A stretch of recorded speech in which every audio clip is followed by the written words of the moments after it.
Good morning, everybody, and a happy Saturday morning to you. You guys are going to have a great weekend.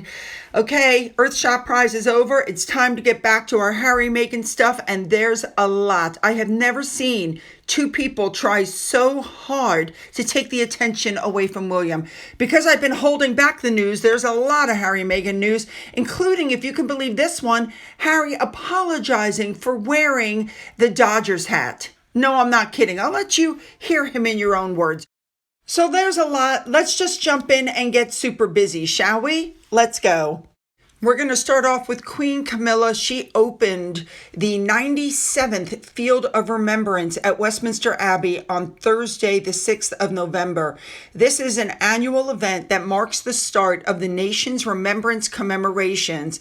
It has been held every year since 1928, when the Poppy Factory brought a tray of poppies and a collecting tin to the grounds of St. Margaret's Church. Only a handful of poppies were planted around a single cross, but it began a tradition that has grown over the decades, and now we know a sea of scarlet poppies covers St. Margaret's churchyard in the Abbey grounds each November. Surgeon Rear Admiral Lionel Jarvis, president of the Poppy Factory, invited the Queen to lay a cross of remembrance in front of two wooden crosses from the graves of unknown British soldiers for the First and Second World Wars. At this point, last post was sounded out by a trumpeter from the Scots Guard, and then Mr. Jarvis read the exhortation to remembrance. I'm going to read part of it. I'm going to try not to cry. I mean, it's so emotional. It says, quote, "They shall grow not old, as we that are left grow old. Age shall not weary them, nor the years condemn. At the going down of the sun and in the morning, we will remember them." That was touching. After the observance of 2 minutes of silence, the Queen toured the field, meeting veterans, representatives of military organizations, and members of the public who had planted tributes in memory of their fallen comrades and loved ones. This year, a total of 229 plots had been laid out in the names of military associations and other organizations, including new ones to represent the Army Benevolent Fund, RAF cadets fighting with pride, and the Northern Ireland Prison Service. And then, of course, before she left, the Queen was invited by the Dean to sign the St. Margaret's Church visitor book. Now, as an FYI, there were 40,000 tributes, including symbols of all faiths, and they were all arranged in the grounds of the Westminster Abbey ahead of the ceremony. That's a lot of poppies. The Field of Remembrance will remain open to the public from 8:30 in the morning to 6 p.m. every day until Sunday, the 16th of November. And of course, opening times can vary. Anyone who wishes to can plant a tribute carrying a personal message in memory of those who have lost their lives in the service to others. Now, King Charles, in the meantime, was at Buckingham Palace. He met the ambassador of Estonia, the ambassador of Haiti, and the ambassador of Denmark during his private audiences.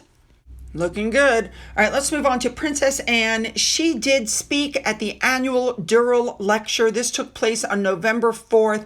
This is a key event for the Durrell Wildlife Conservation Trust, of which she is the patron. It was titled Wild Tales, and it marked what would have been the charity founder's 100th birthday. Princess Anne launched the Trust's Rewild Our World strategy in 2017, and her speaking role here concluded that initiative. Let's move on now to Secret Weapon Sophie. She is patron of the Awareness Foundation, and she attended a dinner at the Lansdowne Club in London on November 4th. And she presented a certificate of appreciation to the CEO of United Christian Broadcasters, I hope I'm saying this right, David Hero. The award was given by Father Nadim Nasir and the team of the Awareness Foundation, recognizing a shared commitment to faith, hope, and service. Fabulous. And a big thank you to Remoulade Sauce for showing us what she was wearing. Let's continue. All right, moving on. The King presented the Queen Elizabeth Prize for Engineering at a ceremony in St. James Palace. Now, this award is presented to engineers responsible for groundbreaking innovations that are of global benefit to humanity. As you can see, the Duke and Duchess of Gloucester was there. The Duke of Edinburgh was there. Now, this is very interesting. Stick with me on this, okay? This year's prize honored the 7 pioneers whose work has shaped modern artificial intelligence. And then I realized, it wasn't that long ago that Harry signed a letter that other people have written talking about artificial intelligence. And I'm like, wait a minute, why did he jump on that bandwagon? Well, now we know, don't we? So at this event, King Charles handed a top tech boss a letter warning of the dangers posted by AI. And this is a letter, or it was a copy of a speech that King Charles did in 2023 about artificial intelligence. So there you go. That's why Harry has jumped on the bandwagon, because King Charles is involved in this and has been since 2023. The king warned of the threat AI posed to the creative industries while honoring one of Britain's most critically acclaimed authors. And, he told Charles, keep battling on, but that explains now why Harry got involved in it. There you go. Let's move on now to the Duke of Edinburgh. He has become the royal patron of the Ulysses Trust charity. This is a charity that provides funding and guidance for challenging and adventurous expeditions undertaken by members of the UK's volunteer reserve and cadet forces. Pretty cool. Let's move on. Let's move on now to Mr. Hunky Dunky, Prince William. It was time for him to leave Rio de Janeiro. He boarded a plane and they headed off to the Julio Cesar Ribeiro International Airport in Belém, where he landed and deplaned with Sir Keir Starmer. I didn't realize that he was traveling with William to COP30, but apparently he was. And William is still looking hunky-dunky. So then he and Sir Keir Starmer went off to COP30 and they were seen walking through the event. And of course, you know that there were women there and they're whipping out their phones. But there's one woman. Do you guys see her? Let me zoom in for you because I'm like her. She was behind William. She was like, oh my God. She just couldn't stop with the camera. Let me tell you. So these two walked up so they could take their seats. So this, again, is the 2025 United Nations Climate Change Conference Summit in Belém, Brazil. So here's William. He's sitting with the Secretary of Energy, Security and Net Zero, Ed Miliband, the British Prime Minister, Sir Keir Starmer, and then Mr. Hunky Dunky. Don't they make a great, vision? Now, William at one point got up and gave a really amazing speech where he talked about the privilege he feels representing his father on the global stage for the first time, but warning the world is edging dangerously close to disaster. That's right, William is there representing King Charles. So while he was speaking, he gave this landmark address, and he said, we're at a moment that demands courage, cooperation, and unwavering commitment to our planet's future. A future that belongs not to us, but to our children and grandchildren. And all of us here today understand that we are edging dangerously close to the Earth's critical tipping points, thresholds beyond which the natural system we depend on may begin to unravel. The melting of polar ice, the loss of the Amazon, the disruption of ocean currents. These are not distant threats. They are fast approaching and will affect every one of us, no matter where we live. Other major players that were seen there were Prince Albert of Monaco, looking rather dapper, I might say. And another notable person that he was seen talking to was King Carl Gustaf and Queen Sylvia. So a lot of really big names and royalty were there at this event. And I'm glad William was there representing the king. Now, also, while he was there, William did, a bilateral meeting with President da Silva of Brazil, and of course, Keir Starmer was there as well. Now, really quickly, the Duke was announced will attend the International Gold Event and Forum of the Duke of Edinburgh International Award on November 17th, and then he's going to go to Ghana on November 23rd. Pretty cool.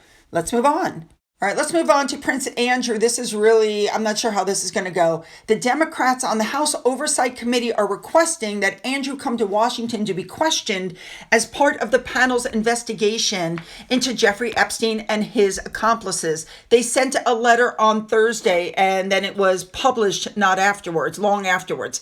They asked Andrew to sit for a transcribed interview and asked that he provide a response by November 20th. They go, oh, rich and powerful men have evaded justice for far too long. And now Prince Andrew has the opportunity to come clean.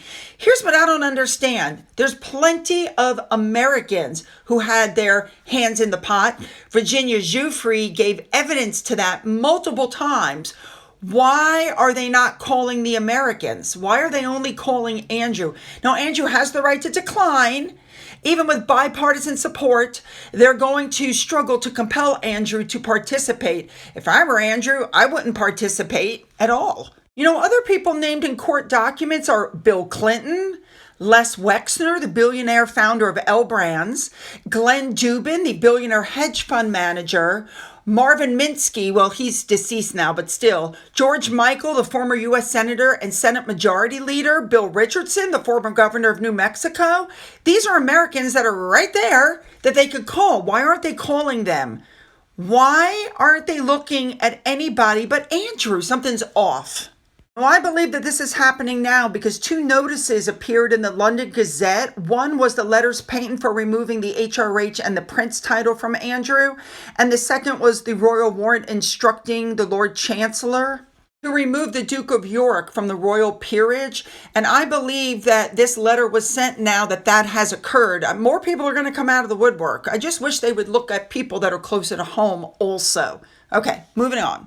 Now, as usual, whenever William's doing something big, Meghan and Harry try to steal the spotlight, and nothing's changed. So what does Meghan do? She makes sure that everybody knows that she has made a return to acting after 8 years. So after saying that she was done with being an actress and she's moved on, now she's back being an actress. Now they're saying she was very sweet on set. She went around, she introduced herself. She was so down to earth. I don't believe that for a second. I believe that she had demands. Now here's the interesting thing.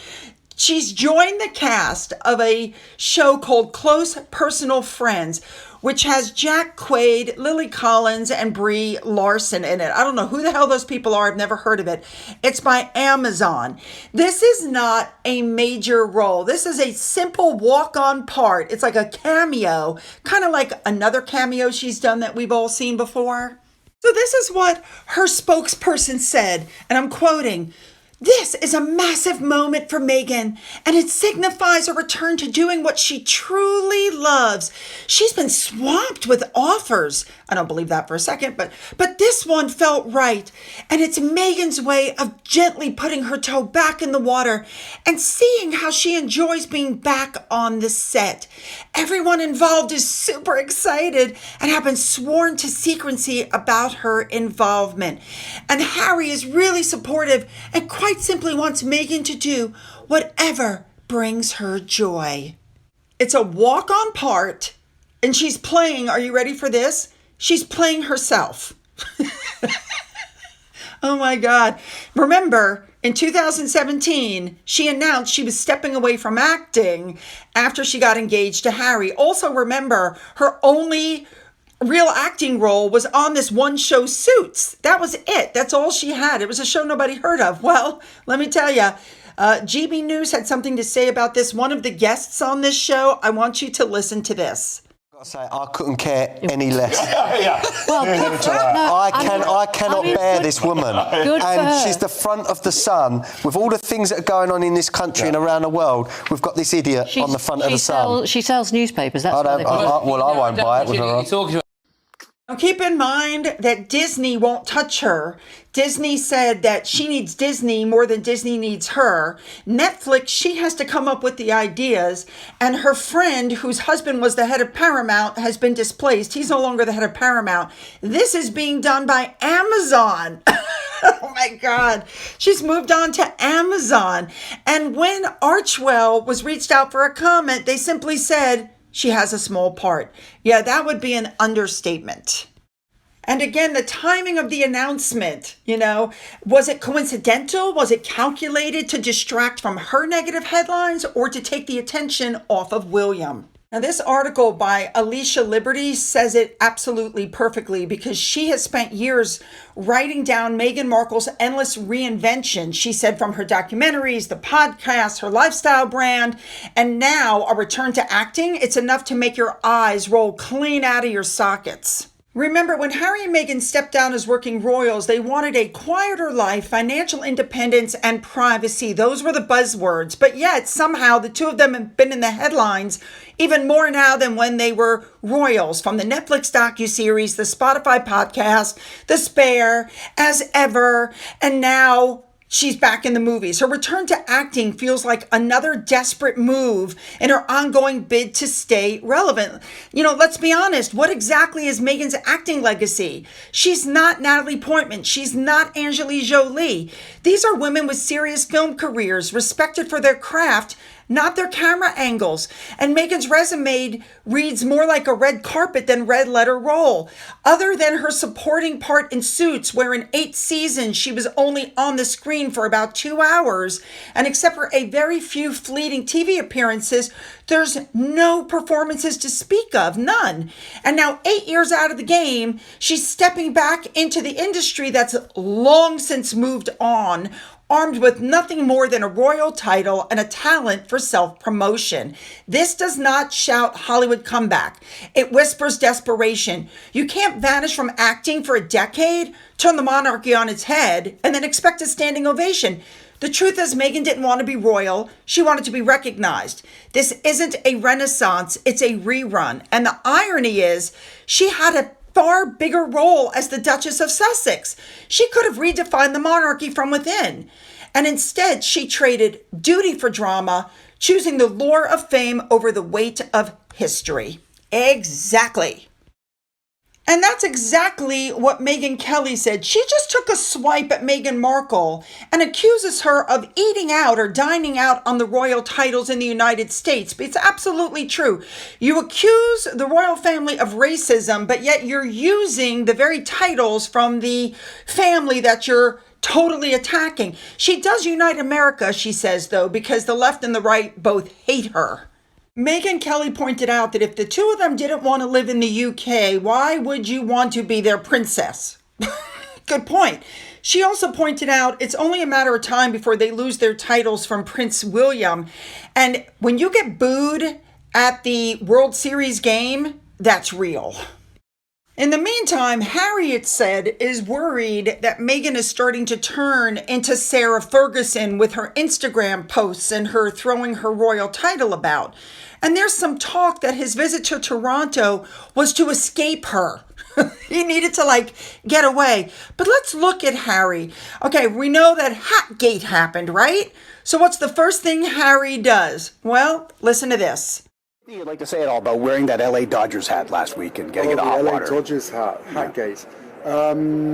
Well, firstly, I would like to apologise to Canada for wearing it. Secondly, I was under duress.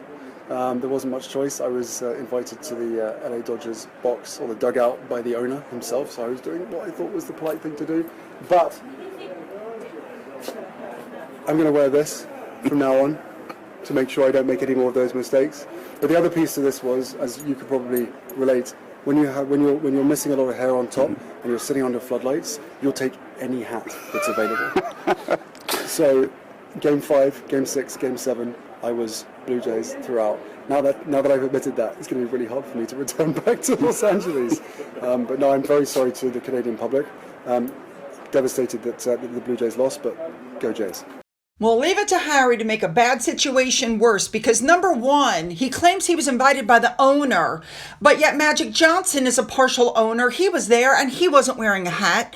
Number two, when Harry got out of his car, as I showed you in my previous video, he had the hat in his hand. He took it with him. So that's another lie. He also called it Hatgate, which tells me that he is on social media and he is reading all the comments that everybody puts up. So while Harry is in Canada, here's what he did on his first day. On November 5th, He kicked off this trip centered around events commemorating Remembrance Day in Toronto. Now remember, Remembrance Day is the British equivalent of Veterans Day in the US and is observed annually on November 11th. So Harry met with members of Canada's Reserve Forces. These soldiers were from historic regiments, which include the Queen's Own Rifles, the Royal Regiment of Canada, and personnel from one of the largest reserve divisions of the Royal Canadian Navy. And of course, this drew a lot of attention because you would think he's a working royal who's meeting the King's soldiers or the Queen's soldiers. Canada is a Commonwealth country creating a UK connection. So this stop seems a little suspicious to me. I'm sorry. Harry met with the commander of the Royal Canadian Navy's largest reserve divisions. He got a rundown of how they do stuff. He saw a demonstration from the base's dive team, the deck team weapons display, operations team, and band members. And some families also participated in the visit, representing the community network of the reservists. One of these pictures really got me. It looks like what William did. I mean, literally. Now, the next day on November 6th, Harry went to the Veterans Center at Sunnybrook Health Science Center in Toronto. It's a large facility that gives care to more than 150 veterans from World War II and the Korean War. And so while Harry was there, he met with the veterans and the medical staff and, did some things with the veterans. Here's my issue. The truth is, Harry is using and exploiting these veterans for his own gain and to get positive PR. He's not a genuine person. He no longer holds a role with the royal family. He no longer holds a role with the military. Nothing. Remember, he was invited there by True Patriot Love Foundation. This is the charitable arm for the Invictus Games.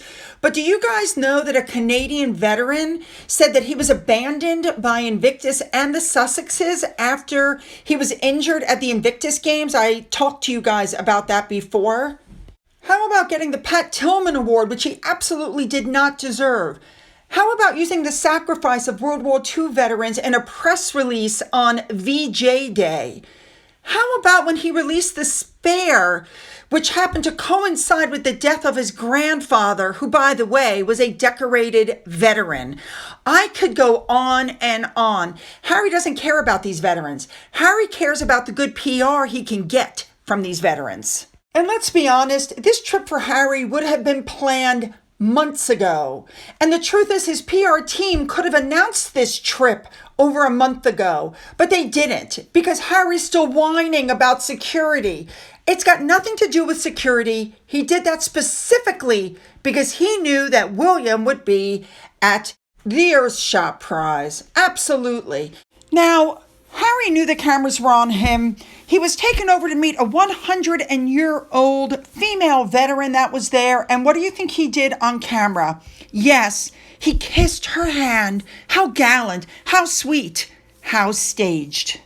Now that night, dressed in a black tie and wearing every freaking medal that he has, Harry walked into the True Patriot Love National Tribute Dinner in Toronto next to veterans. There were bagpipes.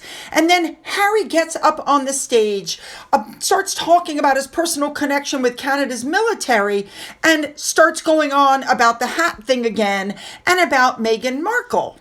Unbelievable. Here was Harry's great speech. Before I begin, I think it's important we address the blue-hatted elephant in the room once more. We have all caused the elephant in the room. I was going to do this in French, but let's just do this in English. I am truly sorry for wearing a Dodgers hat. No excuse. But there were two reasons for wearing it. First, our host that night, and those who haven't watched CTV News know this is important. First, our host that night was the owner of the Dodgers, and I believed it was a blind thing to do. And as Canadians, you would support. You know that. Second, the 900,000 watt floodlights shining down on an ever-increasing bold spot. And even given the level of scrutiny, I think I'd even had worn a Yankees hat. Okay, give me another Yankees hat, and yet you get the dynamics. And as for my wife, Well, she lived in Toronto for years and has a deep affection for this city. So many of the people around the world still believe that she is Canadian, when in fact, I think hopefully you can forgive her as a native Californian for her disloyal loyalty, even if it's just for one evening. You know, he'd already said earlier he was under duress and he didn't have a choice, that he was invited to the LA Dodgers box by the owner himself, which we know now was Magic Johnson. And the only reason Magic Johnson invited him was because they did that AIDS video together. Otherwise, I don't think that would have happened. But there was so much backlash. It was just ridiculous. And he, of course, is claiming that through games 5, 6, and 7, he was Blue Jays throughout the whole thing. He goes, and now that I've admitted it, it's going to be hard for me to return to Los Angeles. So for those of you that are saying that this was not Harry trying to overshadow William by doing this tour, then how do you explain the next thing that happened? Oh, Harry pens an emotional new letter to bereaved military children, part of Scotty's Little Soldiers. And I've always said about this particular organization, I'm still absolutely shocked that they have a patron that admits to marijuana, cocaine, and psychedelic usage. Maybe they should tell the children about that. Okay, guys, to finish this, we have memes. We have memes from that one. We have memes from Kai Lear. There are memes from all across YouTube. I hope you enjoy them.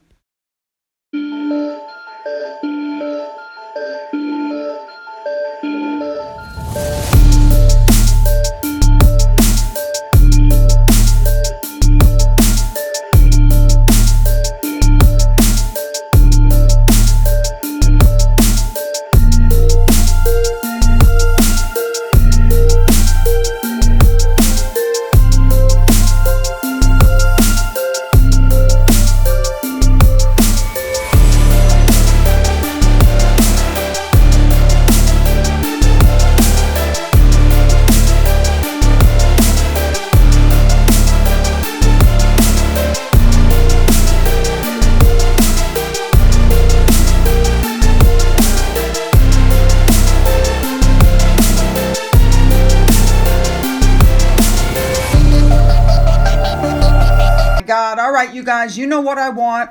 Hit the like and the subscribe button and the bell for all notifications after you've put down your comments. Then go down into the description box where you'll find the link to my Twitter, my Gettr, my Rumble, my email, a link to my second channel, a link to my father's book, which is still up for sale on Amazon, and a link to my Amazon wish list, as well as a physical address.